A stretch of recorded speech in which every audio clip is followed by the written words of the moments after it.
आप सभी को जय श्री सीताराम, जय श्री कृष्णा। आज गीता के अध्याय का पहले अध्याय का दूसरा श्लोक है। इसका हम पाठ करेंगे, इसका भावार्थ समझेंगे।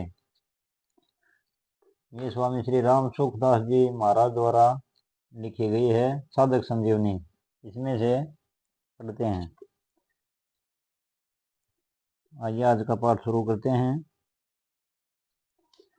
दूसरा श्लोक है, इसका संबंध है धृतराष्ट्र के प्रश्न का उत्तर संजय देना आरंभ करते हैं इस दूसरे श्लोक से। पहले श्लोक में धृतराष्ट्र जी पूछ रहे थे संजय से, उसका उत्तर दे रहे हैं।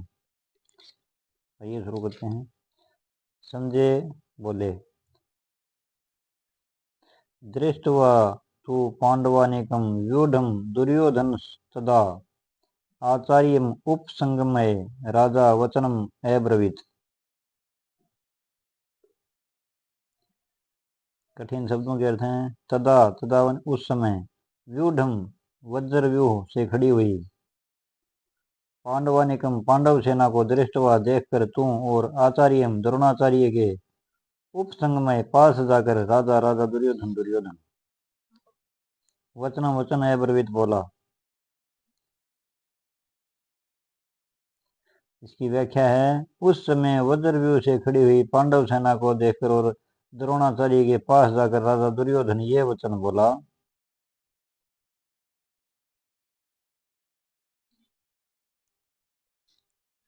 इसकी व्याख्या की है स्वामी श्री राम सुखदास जी महाराज ने। तदा, जिस समय दोनों सेनाएं युद्ध के लिए खड़ी हुई थी उस समय की बात संजय यहाँ तदा पद से कहते हैं। कारण कि धृतराष्ट्र का प्रश्न युद्ध की इच्छा वाले मेरे और पांडु के पुत्रों ने क्या किया, इस विषय को सुनने के लिए है। दृष्टवा पांडवानिकम व्यूढ़म, पांडवों की वज्रव्यूह से खड़ी सेना को देखने का तात्पर्य है कि पांडवों की सेना बड़ी ही सुचारू रूप से और एक ही भाव से खड़ी थी। अर्थात उनके सैनिकों में दो भाव नहीं थे, मतभेद नहीं था। उनके पक्ष में धर्म और भगवान श्री कृष्ण थे। जिसके पक्ष में धर्म और भगवान होते हैं उसका दूसरों पर बड़ा असर पड़ता है। इसलिए संख्या में कम होने पर भी पांडवों की सेना का तेज था और उसका दूसरों पर बड़ा असर पड़ता था। अतः पांडव सेना का दुर्योधन पर भी बड़ा असर पड़ा, जिससे वह द्रोणाचार्य के पास जाकर नीतियुक्त गंभीर वचन बोला। राजा दुर्योधन, दुर्योधन को राजा कहने का तात्पर्य है कि धृतराष्ट्र का सबसे अधिक अपनापन है, मतलब मोह दुर्योधन में था। परंपरा की दृष्टि से भी युवराज दुर्योधन था। राज्य के सभी कार्य भी दुर्योधन ही करता था। धृतराष्ट्र तो नाम मात्र के राजा थे। युद्ध होने में भी मुख्य रूप से दुर्योधन ही कारण था। इन सभी कारणों से संजय ने दुर्योधन के लिए राजा शब्द का प्रयोग किया है। आचार्य उपसंगमय, द्रोणाचार्य के पास जाने में मुख्य तीन कारण हैं। अपना स्वार्थ सिद्ध करने के लिए अर्थात द्रोणाचार्य के भीतर पांडवों के प्रति द्वेष पैदा करके उनको अपने पक्ष में विशेषता से करने के लिए दुर्योधन द्रोणाचार्य के पास गया। व्यवहार में गुरु के नाते आदर देने के लिए भी द्रोणाचार्य के पास जाना उचित है। मुख्य व्यक्ति का सेना में यह स्थान यथास्थान खड़े रहना बहुत आवश्यक होता है, अन्यथा व्यवस्था बिगड़ जाती है।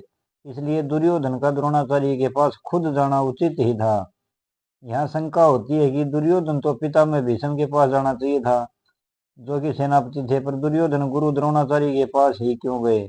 इसका समाधान यह है कि द्रोण और भीष्म दोनों उभय पक्षपाती थे, अर्थात वे कौरव और पांडव दोनों का ही पक्ष रखते थे। उन दोनों में भी द्रोणाचार्य को ज्यादा राज्य करना था, क्योंकि द्रोणाचार्य के साथ दुर्योधन का गुरु के नाते तो स्नेह था, पर कुटुंब के नाते स्नेह नहीं था।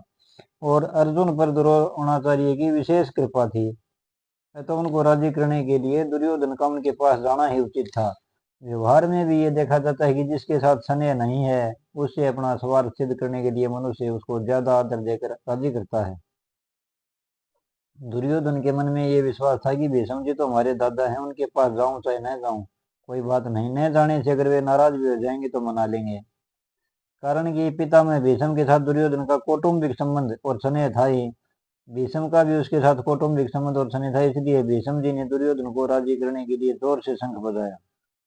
पहले अध्याय का 12वां श्लोक है। वचनम अब्रवीत, यहाँ अब्रवीत कहना ही पर्याप्त था,